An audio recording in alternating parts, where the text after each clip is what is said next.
Welcome one and all. This is a session on communication research. We very well know that other than our students of PGJMC and MAJMC, people in large number are joining us.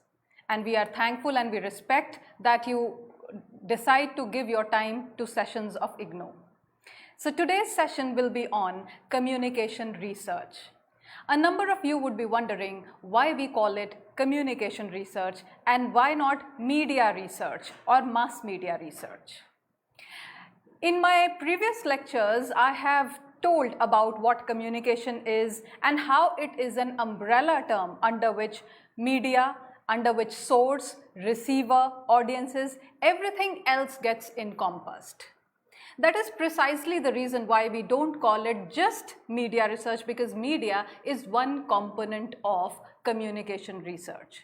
The way media has been diversifying over the years, the way technology has been assisting media in doing this, and the way audiences are finding their choices, it has all melted down to the umbrella term of communication, which has various forms, various means, and various things communicate. So hence we talk about communication research and not media research. So to introduce this, I would like to introduce research as a necessary evil. And why do I call it a necessary evil? In your school, everybody must have studied about friction being a necessary evil. But here, research is one necessary evil. And that is because in today's growing markets, we all know how the markets are growing in size and how big data has come in the foray, on the forefront to make decisions related to marketing, related to economics, related to how things will be given to the societies, how interactions will happen in the societies, and how communications reacts to communities. So basically, research is something which is focused in all areas of life. In fact, you and me in our daily lives also keep researching. We research on things like which is the best concern to work with, which is the best product to buy, which is the best decision to take, which banking sector should you get into, where should you invest your monies, so on and so forth. So various kinds of researches we keep doing on and off, but we just don't realize that this is research.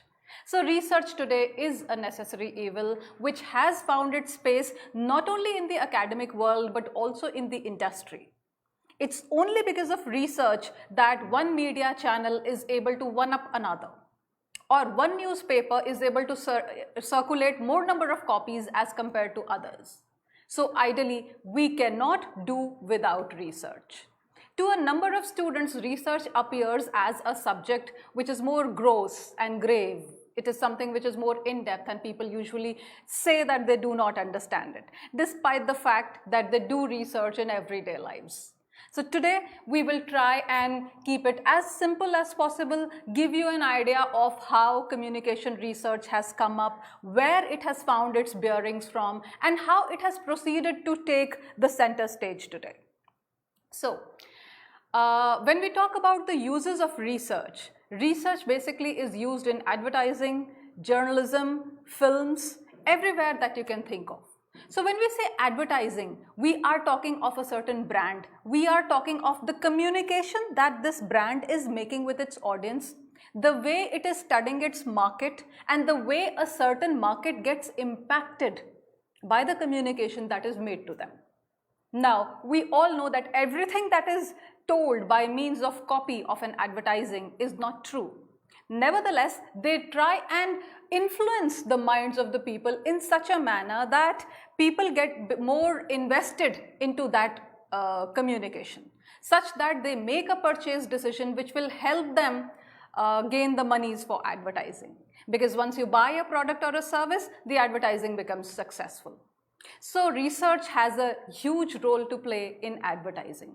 It tells the marketer or a brand where to invest money, how well is the competition doing as against it, what is it that the audiences want, what is it that the kind of product the audiences are looking at, and what are the changes in the needs of the audience. So what people usually do is you create need, you fulfill that need, and then you tell the people that you are the one who fulfilled it. And hence the need of research in advertising. Now, if we talk about journalism, we all know a number of times media has been credited with good journalistic stories. At other times it has been criticized, and more often criticized, because journalism is something which will automatically require a lot of research. You cannot present all aspects of a news story until you have done some background research and until you have studied what goes in the making of the story. So ideally, journalism is one area, one aspect which makes use of research in a brilliant manner and in a different manner too. And then films. Films, people say, and we all believe, that they mirror our society. It is important for a filmmaker to study how a society reacts to various situations, to various contexts, and then what is it that comes out of it. So that crisp message which gets conveyed either in the form of a documentary or in the form of a fiction, ideally, is what comprises a film. So in order to get your message across succinctly and without any kind of a noise, by noise I mean mental noise, anything which interferes with the originality of the message, there we require research. So all filmmakers indiscriminately do good research. The better the research, the better the product, the better the movie. So this is a necessary tool that helps you look for answers. Be it business, like I just spoke about advertising, be it journalism, and journalism also is a big business, we all understand that, or be it films. Everywhere, wherever business aspect is involved, we require research. Also in academics, because we study society, we study psychology, we study why people behave or react in a certain manner. It is important for us to figure out what are those important factors that lead people to behaving in a certain manner. We will study about these when we talk about the phases of research. So why else research? Research is needed in decision-making situations. Like I just told you, I was discussing about advertising. Whenever a certain brand holds a certain kind of a research, they are able to decide what is the kind of situation that exists first and foremost. Then what is it which is their weakness and what is it which is their strength? Based on their strengths and weaknesses, they formulate, they chart out a plan on which to act. So that will help them decide whether to put their monies into advertising or marketing or event management or something else. So what is it that they should do? How should they formulate their communication for their audiences in a manner that it brings out maximum output? So such decisions are made only on the basis of research. Then to describe the media. Like when we talk about describing the media, and in case you have been in touch with the academic research that goes around in mass communication, you would know that the latest media these days that we talk about is the social media. You talk about Facebook, you talked about Insta, you talked about LinkedIn, you talk about Twitter. All these forms of media basically are different from each other and yet highly interconnected. So media research helps you to devise ways and means and parameters of describing this media. How does this media behave? What does this media take? What kind of content does this medium produce? Or why is this different from the other kinds of media that exist? So ideally this kind of research enables you to describe the medium and then to analyze media effects on consumers.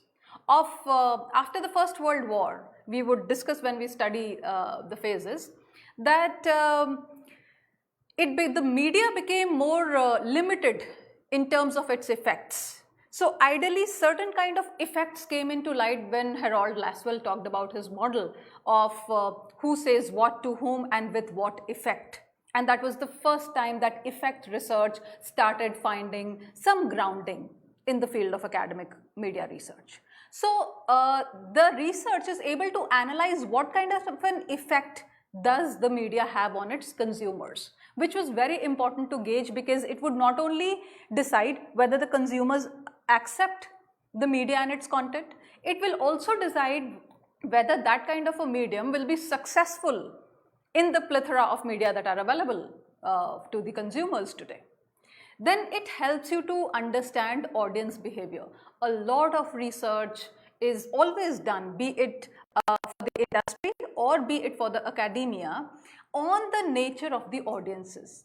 What are the expectations of the audiences? What are the media habits of audiences? What is it that the audience wants? How does it behave when it is in, when it is engaged with a certain media content, when it is inscribing and internalizing that content, whether it agrees or disagrees or rejects a certain media content. So we need to understand the audience behavior in order to ensure that we are able to produce successful content. So there again, we require research. And now what I was talking about, the research phases. When I talk about the research phases, there are 4 phases that we have divided communication research in. The first and foremost is researching about the medium. Like, say for example, internet as a medium. We need to understand this medium from various points of view. Like, all those people who become members of communities on the social media try and portray their display pictures, their profile photos in a certain manner.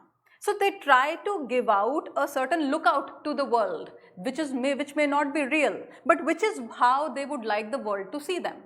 So ideally, what kind of a medium is this? How do you interact with this medium? How is this medium different from, say for example, television or film or radio or newspaper or any other traditional medium that you can think of? And then what is it that is expected from this medium? How is the content different as compared to other media? So all these phases together describe the medium.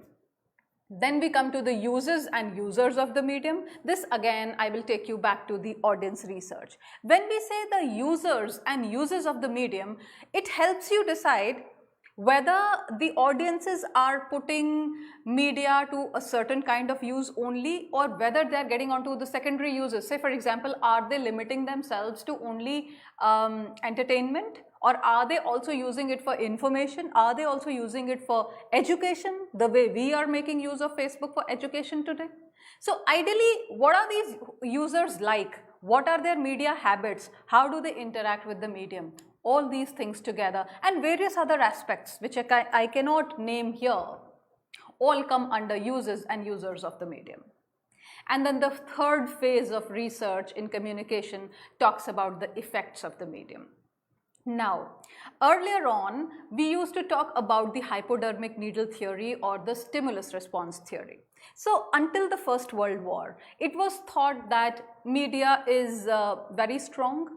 It is all prevalent, and whatever it will want will happen. In sense that if it wants the audiences to react to its content in a certain manner, the audiences are powerless and they are not in a position to resist any kind of change that media tries to introduce. This is what the hypodermic needle theory said, and the entire mirage got broken when the effect research came into being. Why? Because this was the time, like I just named, the Harold Lasswell's model, which was propounded in around 1949, and it spoke about the effects of our interaction with media.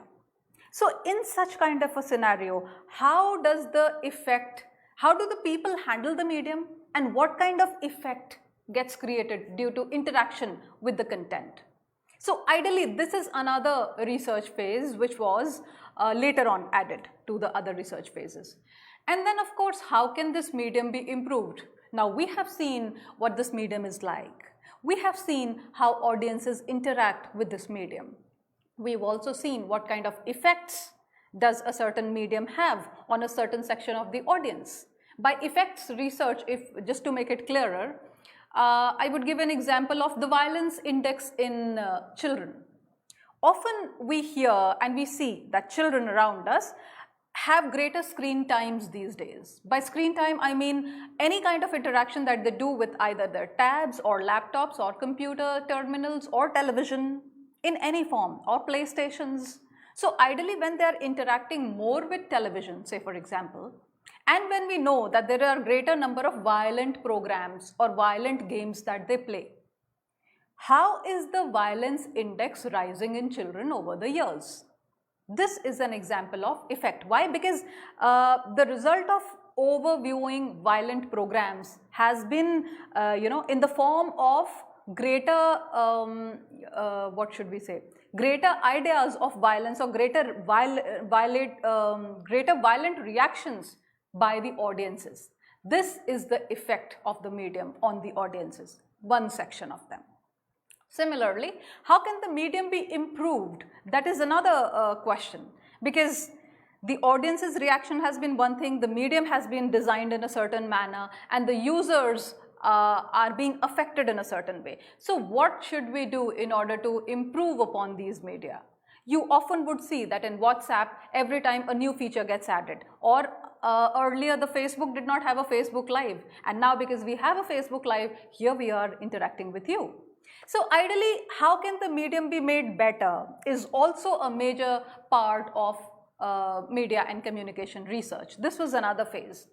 Now, another thing that got added to it was after the economies opened up and after greater consolidation and privatization happened, and we all know companies started getting consolidated in sense that they would ascertain which are the areas in which they should invest their monies so as to make so as to affect the economy and to strengthen their basic economy. So ideally, this phase, the fifth phase, got added to media research later, which is how can the medium make money?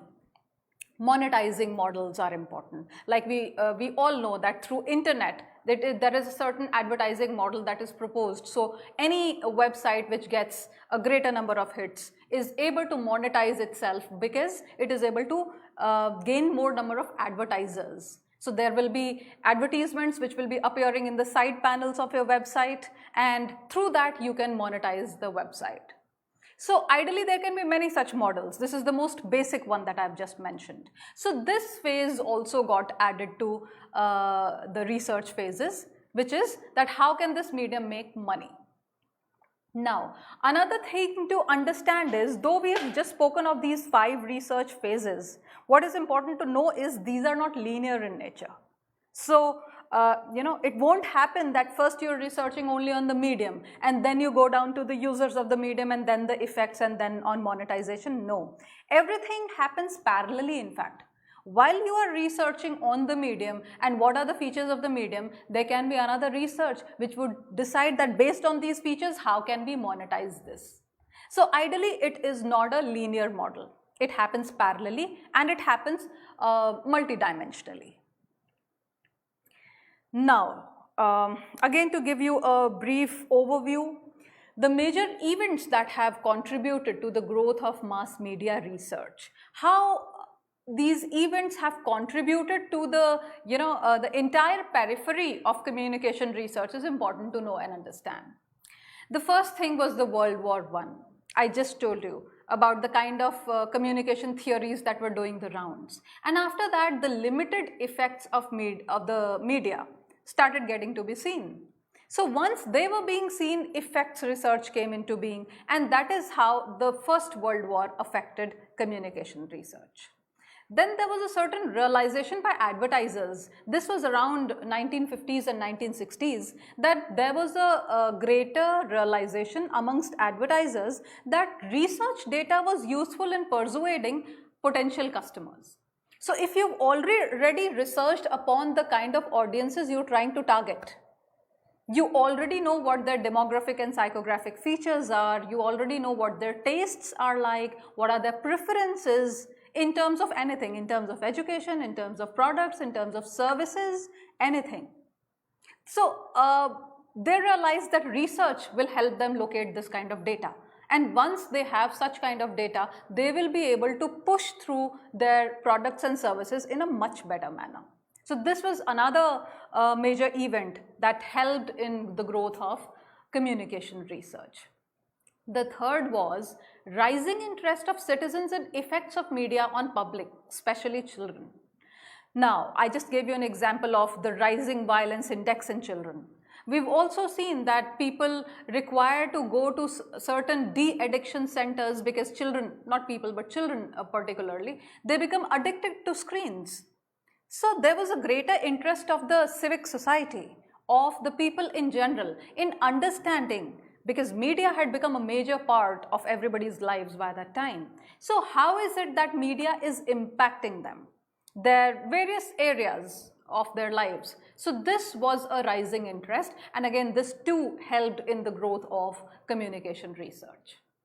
Then there was greater intermedia and intramedia competition. In one of my previous sessions, I talked about intermedia and intramedia competitions. So there was greater intermedia competition. Newspaper would try to enhance its reach and circulation to certain sections of the society. The radio would anyways try and reach there.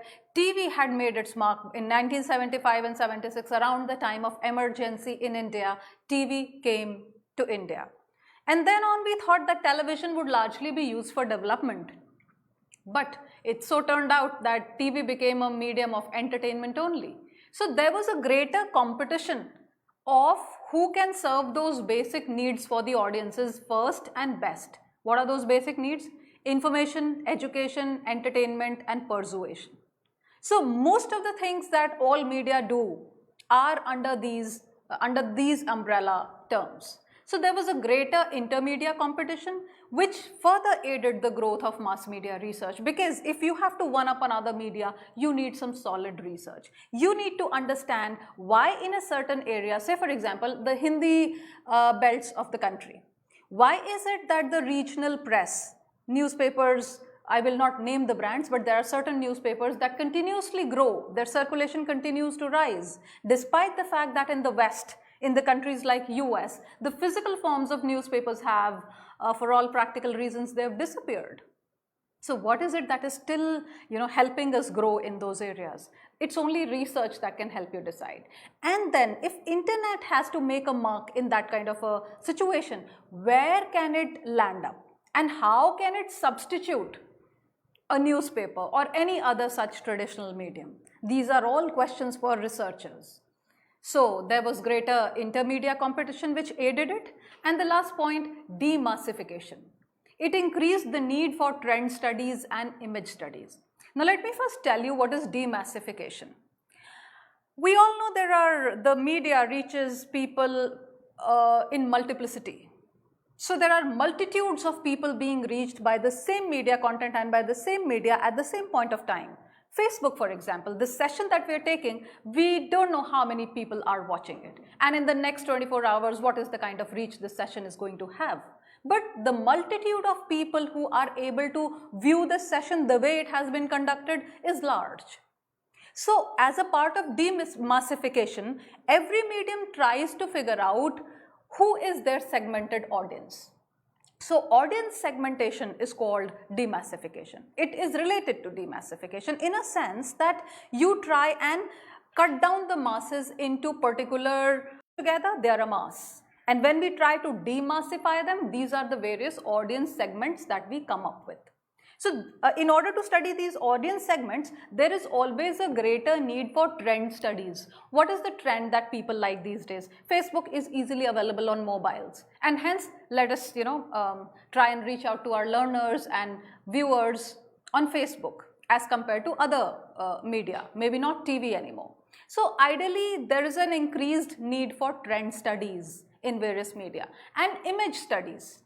See, when I say image studies, it is basically the image that a certain medium carries for itself. Like newspaper, once upon a time people loved to belong to certain newspapers because they upheld certain values, certain kind of nationalism, which is not the case today. Today the newspaper tries to belong to the audiences. Why? Because it is only trying to sell. It is only trying to increase the ever-rising consumerism amongst the target audiences. So this is the image, this is the way image of a medium has changed over the years. What it was once upon a time and how it is being seen today. So demassification was one phenomena which it continues to go on till date, which has helped in a big way. It has helped in the growth of mass media research. Now let us discuss the types of research. When we talk about the types of research, broadly we categorize them into academic, which is also called basic research, and private or applied research. Now when we say academic research, it is more theoretical or scholarly in nature, and while being scholarly in approach, it is basically for public at large, usually done in the name of public interest. It has less strict timelines.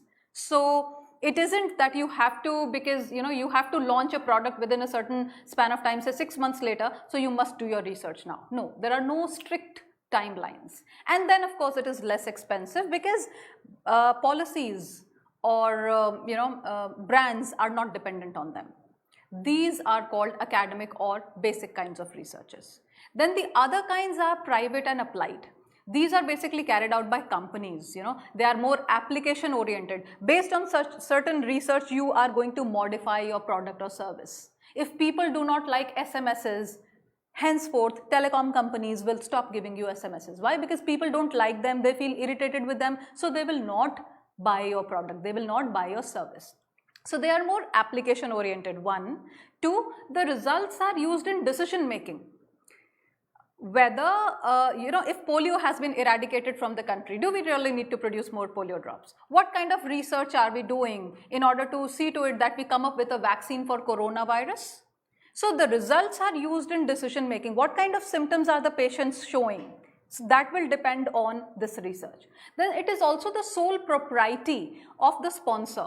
And it has specific timelines. Why the sponsor? Because the agency, the company, the organization which is getting this done is going to put the results of this research into use in order to either make their policy, or in order to formulate certain policies, or in order to modify the products or the services that they are coming across with.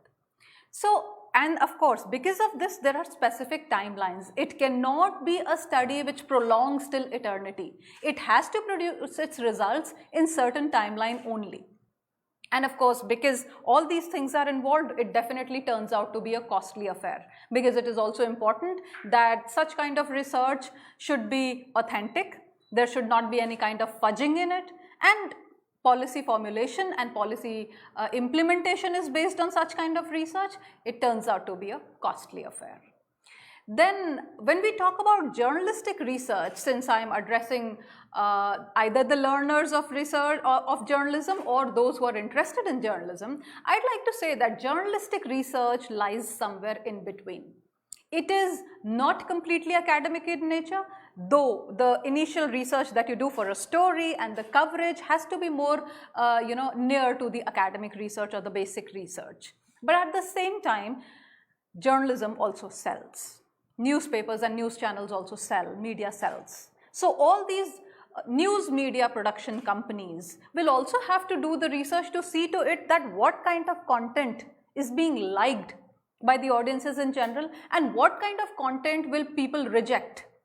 So journalistic research, you may say that it combines both academic as well as applied, or you may say it lies somewhere in between. So now we come to the areas of research. When we talk about the areas of research, of course, I've divided them based on the various media that we have, like the research in print media. When we talk about the print media, these are what you can see on the slide are the various areas that come under print media research. Like they like to know the readership. What is the kind of reader? Now there is a difference between readership and circulation. Circulation is the number of copies sold. Readership is when in one family comprising of 5 people, one newspaper comes. So there are 5 people reading it. Readership is 5, circulation is 1. So they try to research on the readership. What is the kind of readership that this newspaper is entertaining? Is it more towards the elderly? Is it the Hindi speaking? Is it the English speaking? Is it the people in hurry who would only like to browse through the headlines and don't have the time to read the details of an article or editorial? Who are these people? Reader profiles. Again, what I explained in readership research is also the reader profiling. When we talk about reader profiling, we also look at the socio-economic classification of families, of people. People who are buying, say for example, an upmarket English newspaper will be different socio-economically as compared to those who buy a 7 to 10 pages Hindi daily. So obviously the reader profile will be different, the content that they would ask for will be different. And the way you would serve content to them as a business will also be different. So hence this becomes an important area of research. Then item selection studies. What are the kind of items that appear in the newspaper that gain greater readership? Say for example, when we talk about readership of a newspaper, a lot of people, especially men, the researchers have found, are interested in sports. Both women and men are interested in politics. Greater number of youngsters are interested in reading the magazine sections of the papers. So ideally, what is that item selection? According to which a certain medium provides the content to its readers. Then we also have reader and non-reader studies. If I talk of an upmarket city, or if I talk of a metropolitan town like Delhi, there are certain areas in which a certain brand X of an English newspaper has been dominating for years altogether. And the number 2 in the same rank has been dominating in other areas where number 1 is unable to make a breakthrough. What is the reason? Despite the fact that both of them are English language dailies, the cost is the same. So what is it that makes a person loyal to a certain brand as opposed to another which is quite similar like to the brand that one is reading? So this is the reader, non-reader studies. It decides upon the loyalty. It helps you scale those contents based on which if you make certain kind of improvisations, probably you will be able to pull across to those belts of the audiences, those sections of the audiences which so far have not been in your gamut. Then we talk of users gratification studies. Users gratification, when I took your session on theories of communication, I talked about users gratification. To tell you in brief, users gratification means what are the needs that you're satisfying by using a certain media. So users gratification, satisfaction that you derive by making use of a medium, by using that medium. So this is users gratification study. Say for example, information need. Information is a need which you would try to gratify through a newspaper or through your TV channel. So this is again an important area of research in print media. Then editor-reader comparisons. There is, when we talk about an editorial basically is what a newspaper feels about a certain, it is the opinion of a newspaper on a certain issue. So editor and reader, how does a reader feel about it? You can largely, traditionally speaking, people used to write letters to editors and they were a reflection of the feedback that the audiences would have towards the newspaper. So what is the kind of comparison that exists between, on the same issue, how is the newspaper thinking and how are the audiences reacting? Do they think differently? So when I say today newspaper tries to belong to the people, basically what newspaper is trying to do is give them what they want to get. So serve those needs which they, according to them, are the right ones. So this is another area of research in print media. Then of course circulation research. Like I said, readership is one aspect, circulation is another. So what do you do in order, what kind of communication strategies do you make? What kind of communication should you give out to the potential audiences such that they convert from another brand to your brand? And what is the kind of circulation that is existing in different pockets of the places that your newspaper is going to? Then of course newspaper management research is another important area, and though it was later on added since newspaper offices became more corporatized. So there are various things like mergers and acquisitions happening. A non-media company might be merging with a media concern and both would look after each other's interests. So it would be in the benefit of both the companies. So how does that affect the editorial sections of the newspaper? That is an important aspect. Then of course competition. That again, if one newspaper, I just gave you an elaborate example of two different newspapers existing in adjacent pockets of a metropolitan town like Delhi. And how does the competition aid to it? Then of course the HR aspects. The human resources aspects become important because there are certain guidelines that must be followed when women are working in a company.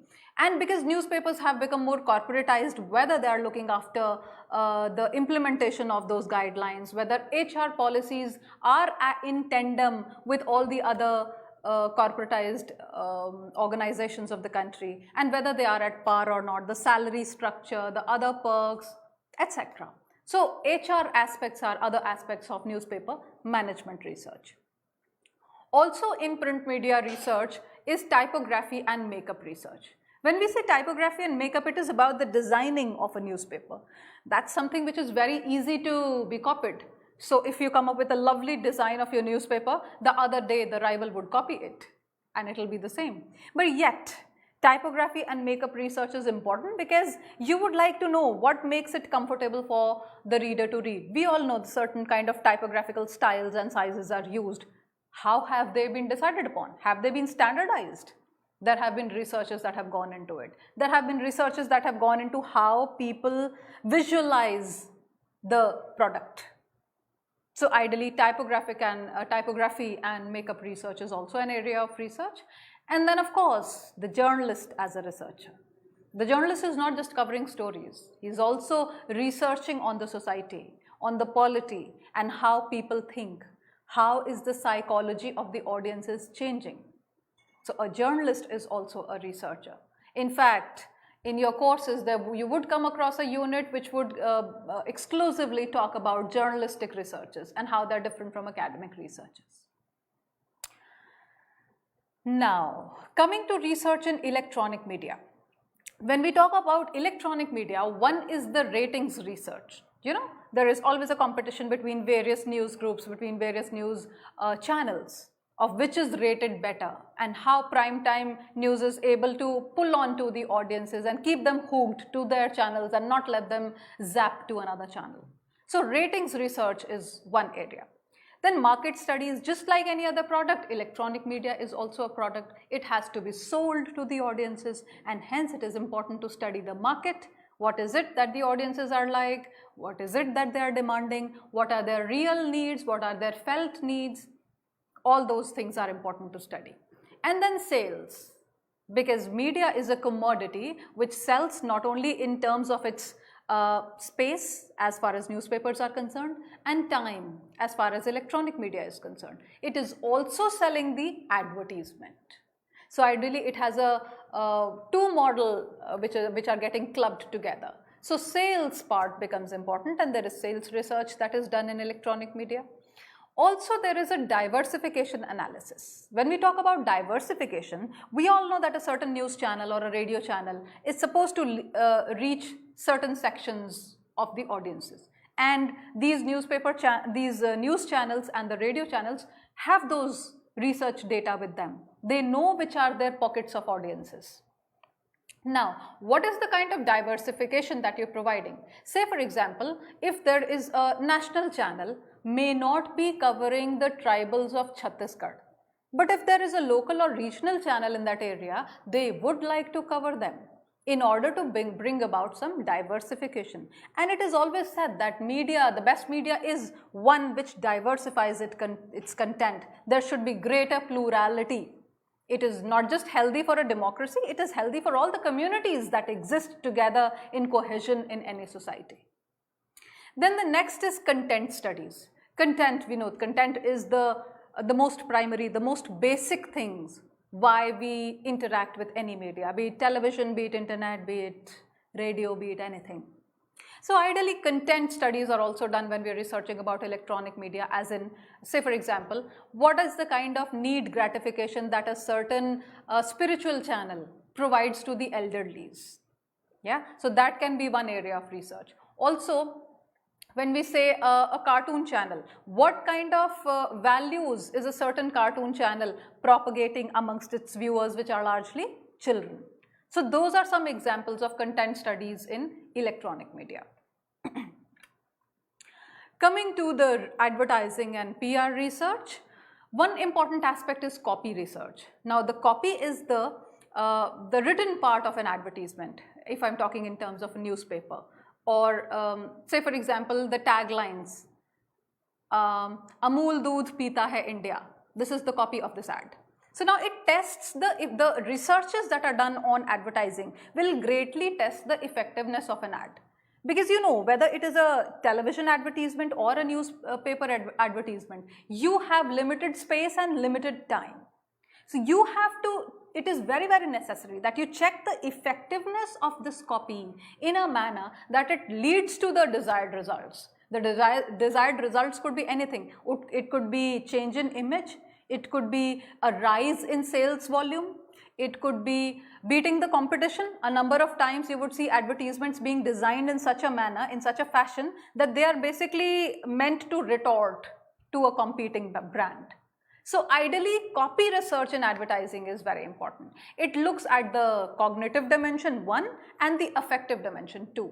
When we say cognitive, the cognitive dimension greatly deals with the intelligence of a person, and the affective dimension deals with the emotions of a person. And advertisements play on both intelligence as well as emotions. So that is copy research. And then we also have media research. Media research as in whenever we do media planning, it is important to test and plan which kind of a medium has how much reach and what is the kind of frequency that this media has, and also the activities of the competition. So if the competition is advertising on channel X has certain kind of reach, channel X has certain kind of audiences. Are we going to create a breakthrough in that segment of the audience? If so, what is the kind of reach and frequency we are looking at? Who is the TV channel we are going to advertise with? Are the two channels also competing with each other, or should we use the same channel where the competition goes? A lot of things. So competitors' activities you keep tracking equally well, just as well as you're tracking your own, and you're keeping a record, a touch of everything that you're doing in your company. Equally well you try and track the competition's activities. So all these are the various aspects of advertising research.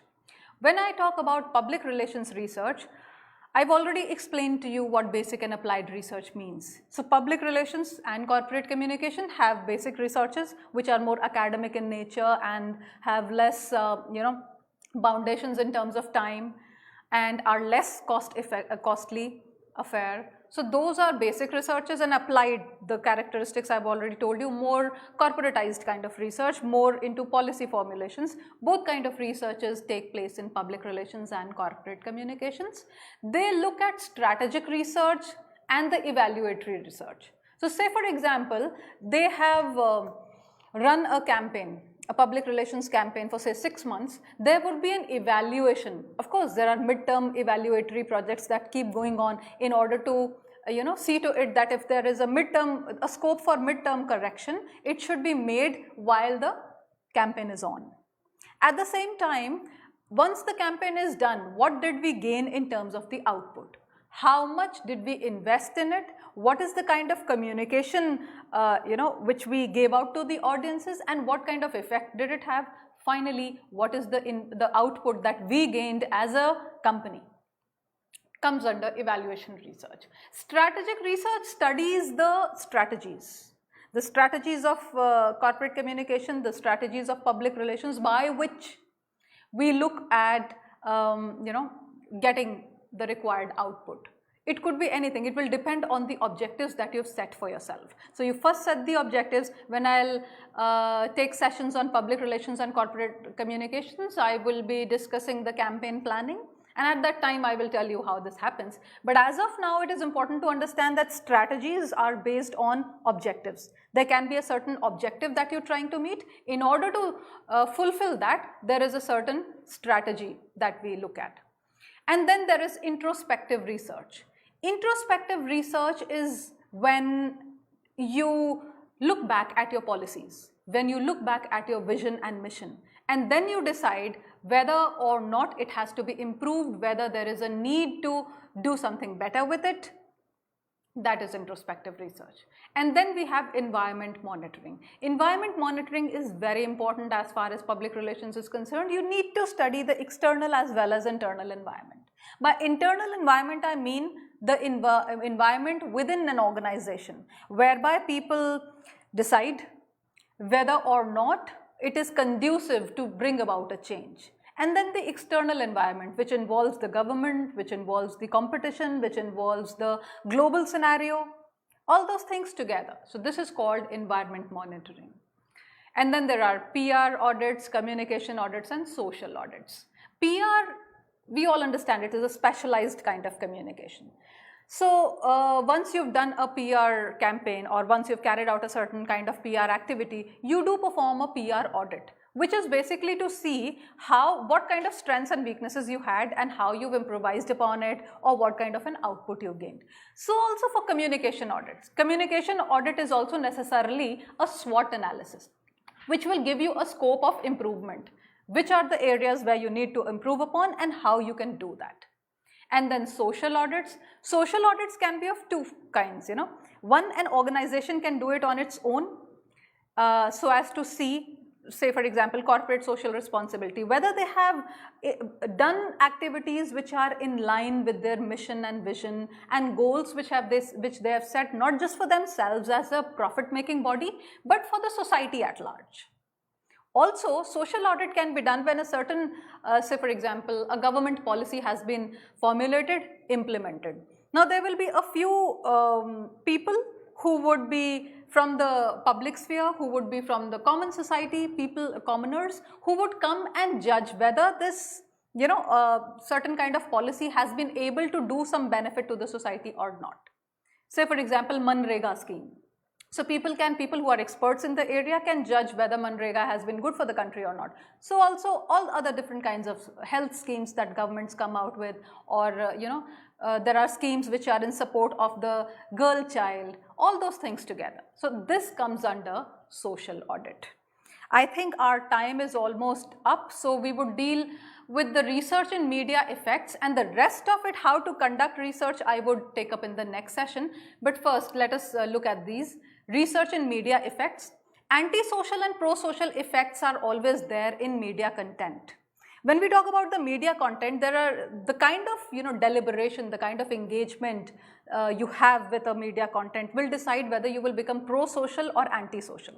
So the message that you get from the media slowly creates a change in your mind, and that will help you decide whether you will be more influenced by pro-social content or by anti-social content. So this again comes under media effects. Then users gratification is something I've already explained.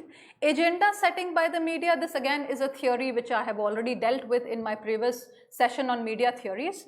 So agenda setting talks about the agenda that the media sets for the audiences and whether the audiences are happy with it. At times audiences set agenda for the media. So what is it, what kind of effect has it had on the audiences at large is studied under this. Cultivation of perceptions of social reality. Now this is something which is a great area of interest for researchers these days, because social reality has been changing for us the more we've started dealing with social media like Facebook and Instagram and all those things. So when we are trying to portray a different kind of reality for ourselves, which is not necessarily real. So cultivation of perceptions of those social reality is a major focus these days of media research. And then advertising and socialization of children. Like the more their screen time, the less is their peer group interaction, the less they go out to play. So obviously there is lesser socialization with humans. There is greater socialization with screens, but lesser socialization with human beings. All these are areas of research in media effects. Now, next slide onwards, we will come to how do we actually conduct media research, and that is something I will take up from in my next session on Tuesday. Thank you very much for joining us, and I hope you have been able to grasp all that we've been trying to tell you. In case you have queries, please post them in Google Classrooms and please get back to us on mails and all. Thank you.